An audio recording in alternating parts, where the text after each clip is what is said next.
All right, right on, folks. John Crane coming to you here with another episode about these redwood rounds that I'm making into tables. Now, these are just under 4 feet in diameter and about 5 to 6 inches thick. And if you've seen the previous episodes on this, where I flatten these with a router table, I showed how to make a router sled to flatten these. And I also showed the setup of the Epoxy beam saw. Now, the reason I got that Epoxy beam saw was to cut these V-shaped notches out of these rounds. This is a check, a split that is in these rounds, and this just naturally occurs when this wood dries out. Any round like this will usually split. So instead of filling that whole gap with epoxy, I have elected to cut it out in a V shape, and then I'm going to fill that in with the V-shape block of wood. So I have some other chunks of this redwood, and I will cut a V shape out of that and then glue it into this V-shaped notch. So here I'm just setting up the Epoxy beam saw sled. This is a little guide track that I made for that, and I will cut out this V-shaped notch, and this just worked like a charm. I think this is a pretty nice way as far as filling in the gap on these cracks. All right, nothing like a good set of push-ups to get the blood pumping. All right, here's the Epoxy beam saw, and you guys saw some of this footage in my Epoxy beam saw video. And this worked especially well using this wooden guide track that I made that enables this saw to cut very square. Here I'm checking it with the old stare it square. Now I'm making a little template, a little pattern, and I'm putting this piece of cardboard on top. I'm tracing it from the bottom and cutting out this V-shaped template. Now you can see here at the tip of this, I'm not going to cut this all the way to a sharp tip, but I'm more of a blunt tip. I'm going to square off this end inside using my Japanese saw, and then I'll come in here and just chisel that nice and flat.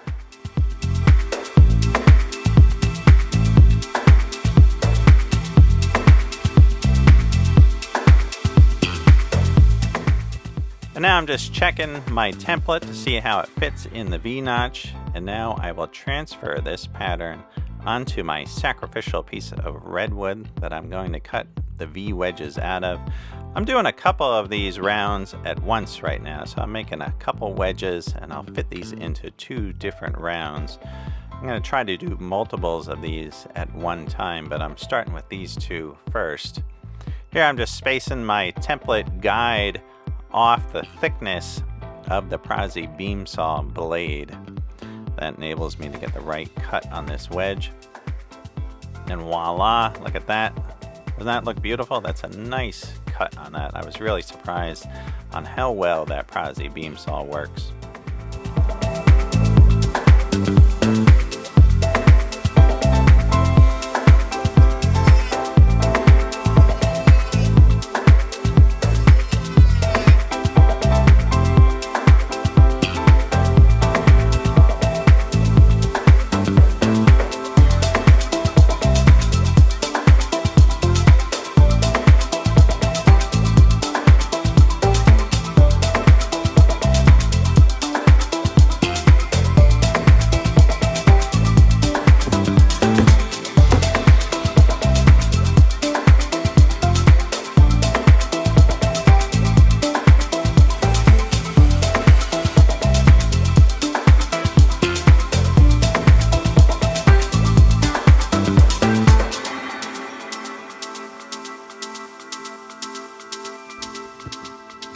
All right, to glue these wedges in place, I am using the West System Epoxy. This is great for filling gaps, fills voids, and it's a very strong bond. So the resin is the 105 resin, and then I like using this is the 207 clear hardener. Now, very important to read on the back the directions. Now, this is 3 parts 105 resin, 1 part 207 hardener, right, by volume or weight. So I got my little measuring cups, and so I am going to do, right, it would be 3 ounces and then 1 ounce of hardener. So I'm going to do 6 ounces of resin, 2 ounces of the hardener. Important to get that ratio right. You don't want to have a bad bond.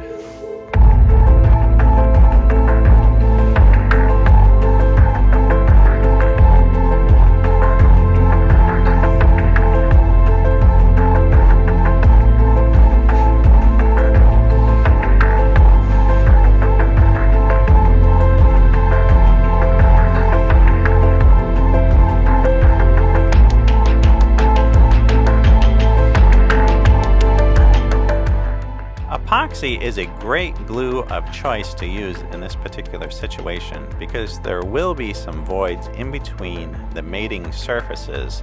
Unlike yellow glue, which wouldn't create a strong bond, that needs a tight fit of surfaces, but this has some slight little voids in between the surfaces, but this will still be a very strong bond.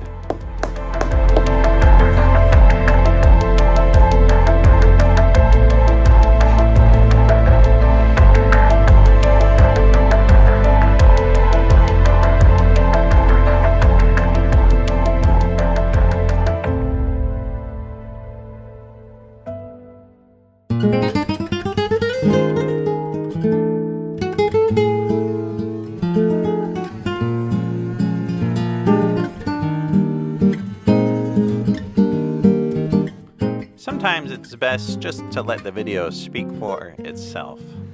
You know, there's nothing wrong with quiet.